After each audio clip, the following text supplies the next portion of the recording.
PMAY গৃহ নিৰ্মাণৰ নামত শিৱসাগৰৰ আমগুৰিত দুৰ্নীতিৰ অভিযোগ উঠিছে। বিশেষভাৱে সক্ষম লোকৰ নামত আবণ্টিত গৃহ নিৰ্মাণৰ ক্ষেত্ৰত লুণ্ঠন চলোৱাৰ অভিযোগ উঠিছে।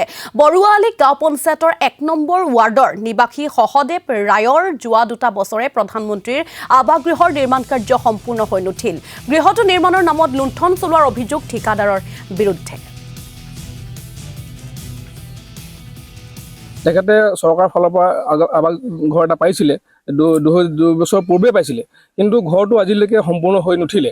কিন্তু ইয়াত কি বিসংগতি আছে কি নাই আমি আজি সেই গম পালোঁ যে ইয়াত অনিমা ঘাটোৱা বুলি এজন মহিলা এগৰাকী আছিলে। তেওঁ সম্পূৰ্ণ ঘৰটো নিৰ্মাণ কৰিবৰ কাৰণে দায়িত্ব বহন কৰিছিলে, কিন্তু তেওঁ ঘৰটো কিহৰ কাৰণে নিৰ্মাণ কৰিব নোৱাৰিম নাজানো। কিন্তু আমি আমাৰ সহদেৱ ৰায়ক আমি সোধা পোছা কৰাত তেওঁ এটা কথা কৈছে যে মোৰ ওচৰত আহে, তেওঁলোকে টিপছ হৈ লৈ যায় আৰু পইচাটো উলিয়াই তেওঁলোকে ঘৰটো নিৰ্মাণ কৰিছে বুলি কয়। কিন্তু আজি ২ বছৰ হৈ গ'ল, কিন্তু ঘৰটো সম্পূৰ্ণ হৈ উঠা নাই। কিন্তু বৰ লাজৰ কথা, বিশেষভাৱে আমাৰ শাৰীৰিকভাৱে অক্ষম থকা ব্যক্তিজনৰ ঘৰটো যদি এনেকুৱা ধৰণৰ আধাখনীয়া হৈ থাকে, এইটো বৰ লাজৰ কথা। মই পঞ্চায়তৰ বিষয়ববীয়াসকল আছে আৰু ছেক্ৰেটাৰী আছে, তেওঁলোকক আমি এটা কথা ক'ব বিচাৰিম যে আপোনালোকে চোৱা চিতা নকৰিলে নেকি যে এই ঘৰটো যদি সম্পূৰ্ণ হৈ নুঠিলে। আপোনালোকে ঘৰটো দিলে ঠিকে আছে, আপোনালোকে দিলে ঠিকে আছে, ঘৰটো যদি সম্পূৰ্ণ নুঠিলে তদন্ত কিয় নকৰিলে।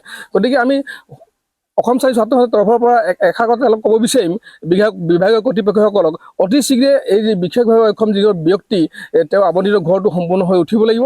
আৰু যদি তেওঁলোকে ঘৰটো সম্পূৰ্ণ কৰি নুঠে, কিন্তু আমি বিহিত ব্যৱস্থা আমি নিজে ৰাইজে ল'বলৈ কিন্তু বাধ্য।